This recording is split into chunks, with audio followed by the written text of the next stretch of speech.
Hey everyone, this is Nick from Mecha Warehouse, and today we're back with weekly update number 83. Let's kick it off with week in review, where we talk about what's been going on and what's coming up, things like that. And I guess the first thing I'm going to talk about is the thing I really don't want to talk about. I'm kind of a little bit anxious coming into having to talk about this actually, just because it kind of stinks. And the subject is pricing.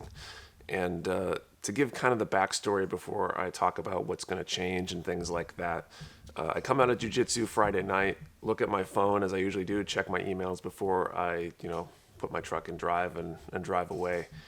And found an email from an email exchange that basically indicated that our volume pricing with Bluefin or BNTCA is now gone. It's just a policy change. They've decided to no longer continue their volume discount pricing forward. And basically, volume discount pricing meant that when we ordered more than 24 of something, we got a little bit better price on it, and it helped us be really competitive with pricing. Apparently, that's gone across the board, which is disappointing, but I can kind of see why. They're trying not to raise their MSRP, so they're just going to raise some costs in the middle. But we found out about it because some of our invoices didn't have that pricing on it, and we had to ask. So we found out officially last Friday, and that kind of led us into a flurry of trying to figure out how are we going to adapt to our costs going up. Spent some time looking at potentially raising prices on all of our items, maybe going up to MSRP on everything, removing the discount code, and some other things along those lines. And after some hours of self-torture and comparing prices for some of our competitors for some items we have in stock and things like that, the place we ended up with was getting rid of the 10% discount codes that are floating around, but at the same time changing our shipping pricing for our kits at least, and dropping that to a flat rate like $9.99 instead of $10.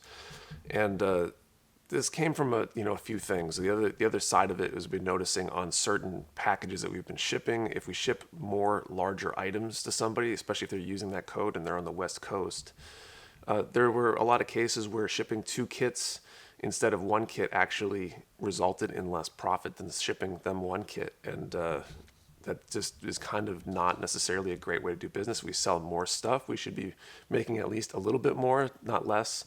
And it's not in all scenarios and things like that, but we're trying to make sure that those scenarios don't happen. So we're going to drop the discount codes, unfortunately. But the thing that I did find when we were going through all this pricing is that we haven't changed our pricing in, like 3 years now. I think our pricing formula we use now, we adopted in 2019. That's how we calculate our prices. And when I was comparing with some of the other shops around, I found that we were dramatically below them. Everybody else is now at or above MSRP.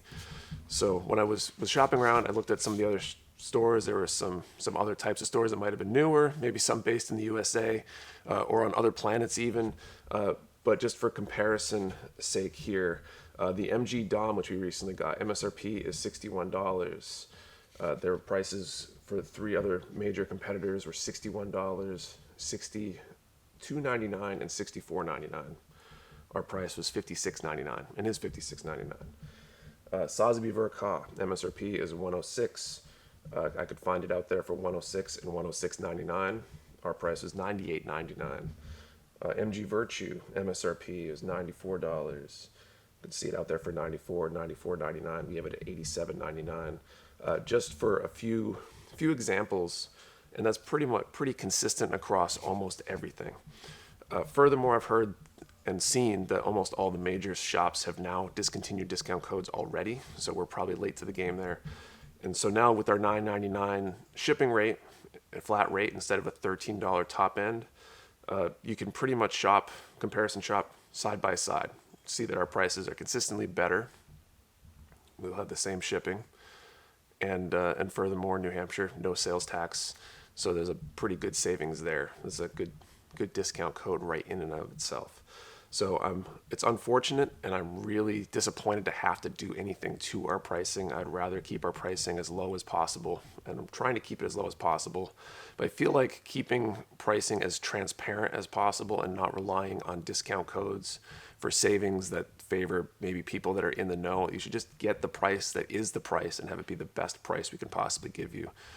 We'll still have sales on occasion, things like that. If you're in the Discord and you do Dings and Dents, you'll see those. The discount rate on Dings and Dents will probably come down a little bit, maybe 10% instead of 15%. The birthday code will be coming down to 10%. And those changes, again, I really don't want to have to make those changes. I hope everybody will understand, but I want to make sure that we're not in a position where as our costs gradually increase here, that we don't start bleeding money, especially as we go into a long-term, larger lease, potentially for a new space. We're trying to hire more people and keep the business growing and continue to provide that amazing customer service that we pride ourselves on. So that's it for pricing. Let's get into some more good news, I guess. On the hiring end, last week I talked about the fact that we were trying to hire another minion. Just like last time, I ended up deciding to hire 2. We're going to need the help for the move. Just having more redundancy around here is always a good thing. One has formally accepted, and we're waiting on the background check, and the second has informally accepted, and hopefully we'll have that formally written out sometime today or tomorrow maybe. The only downside is they both have the same first name, so that will become a saga, I think, in the future here. That'll be interesting.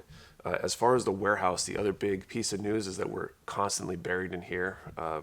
Feel like last week things slowed down a little bit, so we're not quite as buried time-wise at least, which made checking in all the stuff that came in a little bit easier and a little bit easier to find places for things. We definitely still have way more stuff in here than we really should based on the size of the warehouse. But we're making a little bit of progress on the warehouse, the new warehouse side. I looked at 2 spaces this week, one on Monday and one on Wednesday. The space on Monday probably won't work. It's a little small and needs some more work than I thought I would need to make it ready. But the space we looked at yesterday seemed promising. We're going to try to go into negotiations on it. Hopefully we'll be able to make things work out because it is really kind of an ideal space in a lot of ways. But we got to figure out if that'll make sense. And so I think that's it for Week in Review this week. Next up, Nick's tips. So last week I showed you guys what I thought of stickers. I'm not a big fan of stickers. This week I want to talk about water slides. We're going to do the first kind of half. There's kind of what I consider basic water slide technique and then advanced water slide technique. Basic water slides, you don't need all that much to do it. If you want to get the best result, I highly recommend a decal setting solution like Mr. Mark Setter is the one that I use. I can go a long way. Basically, my process, though, is I cut out the decal. I'm going to cut it out as close to that the decal itself as I can within reason. I want a little bit of overlap around it, but I don't want to cut a huge spot if I can help it. I'm going to put it in lukewarm water. I use a mayonnaise lid from a mayonnaise jar that has been convenient and has led to a lot of stream jokes about mayonnaise as the ideal decal setting solution. Let it sit basically 20, 30 seconds maybe. Then I'll use a pair of tweezers to take it out of that water and apply it to the location that I want to put it on. You don't need to use a setter, in which case you would just apply it directly. If you do want to use a setting solution, I usually brush some setting solution onto the part approximately where I expect the decal to go. I'll put that decal on in the place I expect to put it, and I like to use, I will either use a Q-tip, a wetted Q-tip to help push that piece around. I've heard people use toothpicks. I will often actually use the tips of my tweezers and be really careful not to scratch or tear the decal. It's definitely a risk that you run using tweezers to move the decal around. Get it into the right place, and then I will use that Q-tip and kind of gently roll and apply a little bit of pressure to that decal to make sure it stays flat, getting air bubbles out and get any excess liquid off of the decal itself. And that's basically the process for applying a decal in a nutshell. Maybe next week or in a future tip, we can talk about Mr. Mark Softer and the applications for that. All right. So that's it for Nick's tips. Let's talk about pre-orders. Okay, this week we added 7 pre-orders. We got the Motoroid Zabungle. We just had a bunch of Bandai Zabungle kits. I think they're all being announced and talked about because the anniversary of that anime or manga or whatever it is was recent. But so another option for a Motoroid kit.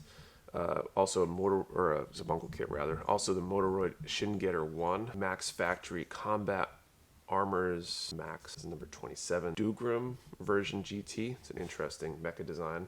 We got the Pla Act Arthur Shadow Knight. So it's kind of another knight-ish kind of mecha design. The Pla Act Sanada Masayuki version. So this is looks almost like a Shinmusha-esque samurai helmet, samurai armor kind of mecha design. And then we've got two kind of stands and bases. The Good Smile Company, the simple stand build on type. I think there's a clear and a black version that's like little shelves almost, little risers. They might make good risers for maybe a display case or something to help stand things. I'm not sure exactly what the dimensions are. And then finally, Pla Act Accessory 01 Truss. These look like some sort of truss structure you can build and might be a good way to kind of build out in detail a hanger if you were designing and building your own hanger. All right, that's it for pre-orders. Let's move on to restocks. We got a lot of good restocks this week, including Dspiae for the first time in a while. So we haven't had Dspiae in stock for a good while. There's been issues getting stuff out of China.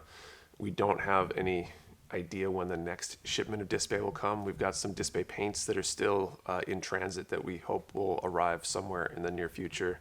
But as far as tools, I have no idea when they're coming again. So if you need any of these tools, I wouldn't necessarily wait super long, just because I can't guarantee when the next time will be. This order was placed back in, I want to say like November, maybe something like that. It was late last year, and it's only arrived now.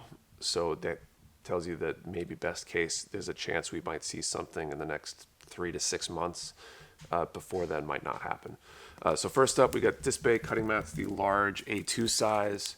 And we also got some cutting mats from Excel as well this week. I recommend the Dspiae just for the cost difference, and they're good cutting mats. But we did get those as well. We also got a bunch of other Dspiae tools. This isn't representative of all of them, but a good collection of. We got Ultimate Bladeless pliers. Their packaging's always kind of cool. You probably can't really see much of that other than the flash. Cerebus files. We've got sanding sponge sets and individual sanding sponges of various grits. Some of the nipper covers. 3.0 nippers, STA 3.0s. These are the Dspiae nippers that are basically comparable to God Hand nippers, more or less. We got some other, what else we got over here? ATPR, so this is the push broach base that lets you kind of organize and store all your push broaches. We got some photo etch, parts bender, kind of interesting tools. I haven't used a lot of these fancier tools, but they're, I believe, recommended by people who have used them. TMA, and this is the multi-angle cutter sander, I think. It's a sander. Sanding slider. So this lets you sand a part at a particular angle. I don't know how well that's focusing there. Okay, so that's tools. Kits, we got a bunch of stuff from Kotobukiya this week as well, including a bunch of Zoids. We got the Liger Zero Empire version, Marking Plus version. It's got 2 separate versions on there. So those are in, that's cool. And it's like the Blade Liger that I just finished on my stream. It's a really complex build, but there's a lot of cool detail. We also got the Liger Zero X, another Liger Zero variant. We've got the Liger Zero Empire version X unit. So this looks like it's just some of the accessories that might take one Liger to make it like the Liger Zero X maybe. We also got the Lightning Sykes Marking Plus version. So that looks like, I don't know, some sort of cat maybe. What's a Sykes anyway? And then we also got the Mega Man X second armor version as well. Now, as far as Bandai kits, we got a bunch of those in as well. Probably one of the most notable ones for this week, though, is the MG Death Scythe. This is an awesome kit. I've built it. I would highly recommend it, especially if you're into Gundam Wing. Got some cool features with those wings. We got more of the Omega Mon X antibody. We, I think, sold these out when we got our initial batch in, so we managed to snag a few extras of those. We also got the Batman Begins Batmobile, the tumbler. That looks really cool. So that's cool. I kind of want one, and I don't really have any other kits of that type. We got the Dagger L. It's 237 high grade. Pretty solid kit right there. We also got some more of the high grade Sandrock in. We got a couple SD Gundam World Heroes as well. The Verd Buster Gundam and the Cow Wing Gundam Issei style. I think we've been waiting for this one since like June of last year or something like that. It's way overdue. Finally got out to us. There's definitely a handful of other kits up there. A lot of them we're just not even going to mention because we got very limited quantities on them, and so they'll be up there and available if you want one. But I definitely wouldn't wait super long for any of those because they might disappear really fast. Okay, finally, let's move on to Q&A. This is the part where I answer questions from you, the viewers. If you have a question you want answered, post it down in the comments below, and I'll answer it next week, or at least try to. We got one question this week from Kyle Pryor. I'm sure this question gets asked a lot, but how do you convince your significant other that your backlog isn't too big and you do need that new kit that came out? This is a great question. I feel like I don't have as much experience with trying to convince my significant other about my backlog unless you consider all of this to be my backlog, because it, I guess, kind of is in a lot of ways. So I feel like there's not many people on the planet who have convinced their significant other to buy more Gunpla than I have. There might be a few, but if there's a world record for that, I'm definitely in the running for it. So for me, it was a little bit different because this is a business thing. It was a trust thing. I think, number one, with Gunpla itself, making them understand that some of these kits don't come around super often, and the reason you need them now is because you might not be able to get it for a long time afterwards. Two, you probably want to illustrate the joy that you get from them, and that you do enjoy it, and it brings you happiness and stuff like that. If your significant other truly loves you, they want you to be happy, and so playing on their heartstrings there might help a lot. Three, if you bring them into the hobby itself, maybe you get them a kit to build, or find a way to make the hobby about spending time with them too. That might also help them at least understand where you're coming from, and be a good way to spend time with your significant other. And ultimately, it's a give and take, and budgeting and figuring out what makes sense, and making sure that you aren't buying irresponsibly. But at the same time, I guess just showing them that trying to show them that you're not being irresponsible with it, I guess. And then finally, if nothing else, as long as your finances are good, most kits aren't losing tons of value if they're sitting on your shelf. So it's not like some things where you buy it and then you can't get back out of it later. If you can afford it now and you decide to get out of it, that backlog could probably be sold in 5 years for what you paid for it at least. And it's not like you're wasting money, so to speak. Those things do hold value, at least in the short term. Maybe long term, they become old kits and stuff like that, and there's better options available in the future, but you can almost always get at least some of your money back out. I hope that helps. I'm trying to apply some of my knowledge, trying to convince a significant other to let me buy ungodly amounts of Gunpla. And I think that is it for questions. So if you have a question you want answered, post it down in the comments below. I'll do my best to try to answer it next week. And thank you for watching. See you next time.